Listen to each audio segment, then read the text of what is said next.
Hey everybody, Johnny K here with Master Photography Now, and today we're going to be looking at how to do star trails, or photographing stars in general, but star trails are really cool too.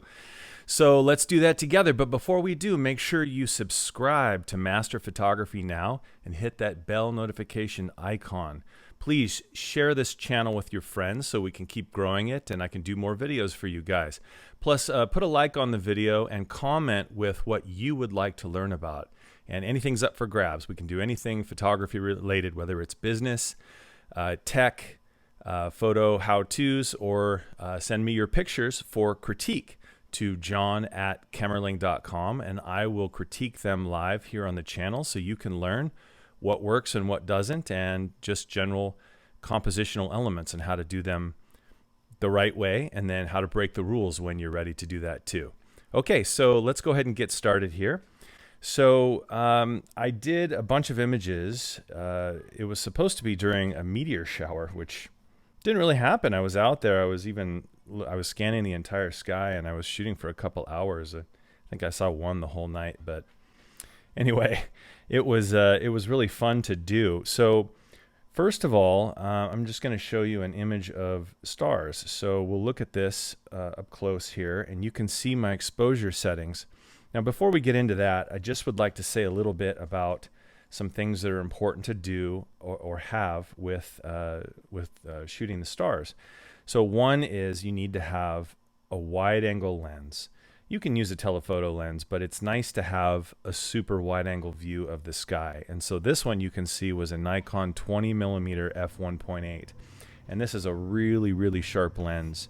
And I actually shot this one wide open at 15 seconds at ISO 6400. So that's a really high ISO, and we'll go ahead and zoom in so you can see the stars. I have processed this image a bit, but it's surprisingly clean for 6400 ISO.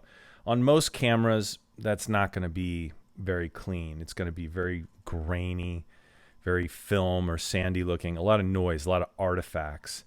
So I did another one right before this just to test to see how the camera could do, because every time you double the ISO, the noise is going to get exponentially greater. So, after 6400, the next one's 12,800. But look at this. I was able to shoot one at 25,600 ISO. This is with the Nikon D780 SLR. It's a DSLR, and it's their latest one. And the noise processing on this camera has gotten really good. I mean, for 25,600 ISO, which is unheard of in film days. I mean, there's no way that you could do this. It would just be total junk if you push processed 4 stops like this from a roll of film. But anyway, this just looks, I mean, it's incredible. I mean, I wouldn't say it's the best picture ever, but what I will say is it's usable. I mean, you can actually do it. So most cameras, you can't shoot higher than 800 or 1600 ISO as far as like handheld cameras or smartphones or anything like that. They just fall apart after about 400 ISO. DSLRs, they're okay. It depends on what brand you get, but if you just have like a little basic one, then you really don't want to be going much above 800 ISO. But with a professional or an advanced amateur camera like this one, it's quite amazing what it can do. I put it in some noise reduction. So if we take out the noise reduction, you can see it was pretty high after we had added some sharpening. So there's with no sharpening. It's kind of grainy, right? So if you add in some noise reduction, let's just put in an arbitrary amount, you can see it gets rid of that grain, the noise, but it softens it a little bit, so you can also add back in a little sharpening. So if you compare that to where we were earlier, let's see here. It's a big difference, right? So anyway, that's one really cool thing about shooting with a capable camera. A camera like this, I believe it was about $3,000 for this body. So it's, it's not cheap. I'll actually put up the price of what you can get it for and a link in the description below. But it's amazing what you can do. So anyway, that was the 25,000 600 ISO. Let me go back to this here, the view where we can see all our images. So with this image that I had first on screen, it's a still image. So very important to have a very, very steady tripod. And a lot of people will use a remote. And so I have a remote right here, so you can look at that. Hopefully we'll focus that close. What do you say right there? And this kind of remote will allow you to use the camera without touching it, so there's no vibration involved. I actually didn't use it just because I didn't have it handy when I ran outside at midnight to do this because I forgot it was happening. Anyway, so what I did was set the camera to mirror up, and then what you do is you press the shutter button and the mirror will pop up first so that vibration is out of the way, and then you press it again lightly and the shutter will open. And if you have a really long exposure, like 15 seconds, then it's not going to show up much. But if you have a shorter exposure and more vibration, that's going to show up and you're not going to get a clear image. So anyway, this looks really cool. The next image I wanted to show was an actual motion image. So with stars and most lenses, you need to be under 30 seconds exposure.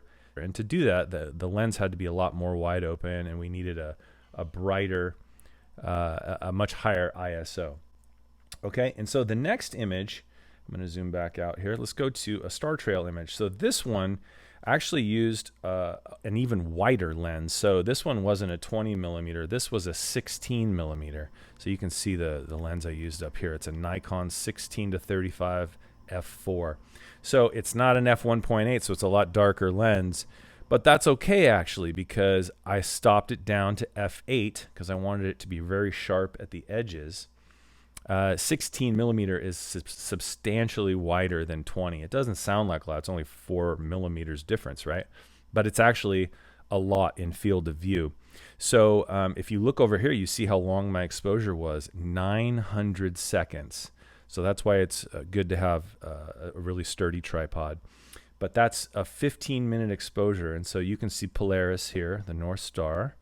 And you can see how all the stars are rotating around that one. So if we zoom, if we scroll out or move out to the edge of the frame, you can see the farther away from the center of rotation, the longer the star trail, because they're all moving at the same rate on that center axis. But this just looks amazing to me. And so this is, like I said, 15 minutes. And you can do this using this remote that I was telling you about, because you can set it on the bulb setting. The bulb setting on your camera is really cool. It's on the old cameras, you would actually squeeze an air bulb that would hold down the shutter button in your camera for as long as you held it. Now you don't have to do that. You can just press a little digital button and it'll stay open for as long as you want until you press it again.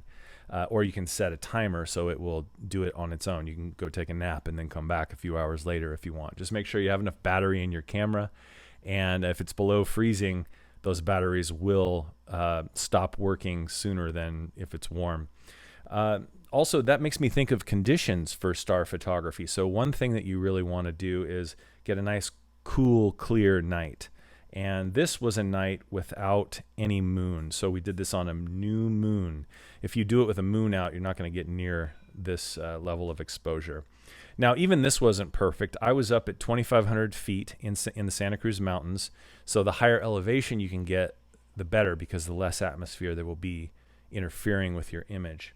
So cool night, high elevation, and no moon. The other thing is city lights. So where I live, and I did this in my backyard, where I live, there isn't a lot of city light, but there is some. And especially when there's moisture in the air, you'll get some from Silicon Valley or from Santa Cruz just kind of coming up over the hill. So if you see this here, a lot of this actually is extraneous light in the sky. Because I did this at midnight, it didn't really look like this to your eye.